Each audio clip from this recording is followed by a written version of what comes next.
recent study from Wallet Hub analyzed median rent and compared it to the median household income in 182 cities to determine where rent is most affordable. Knoxville ranked low in affordability, sitting at number 152, again out of 182 cities.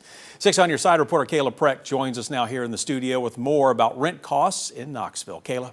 Bo, the study also found Knoxville residents' mean annual gross rent costs around 26% of their median income, so I went out to learn more.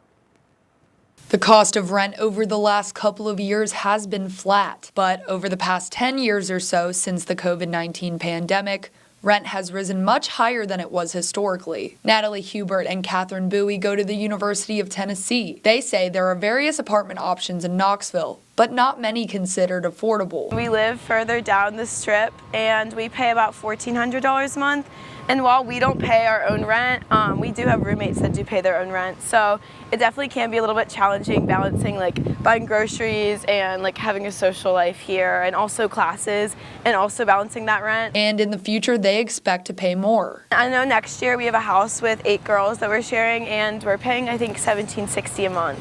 Recent numbers from the East Tennessee Realtors Association show about half of Knoxville and the surrounding area are considered rent burdened, which means renters could be spending 30% or more of their gross monthly income on rent. That does kind of indicate how fast our prices have appreciated compared to how much money people are able to make, even though we do have a very healthy jobs market here and a very healthy economy with lots of great employers. The prices still have risen beyond what people are able to keep up with. Affordability is not just about the rent levels. We got to think about who's being squeezed and how much they have left after paying for housing.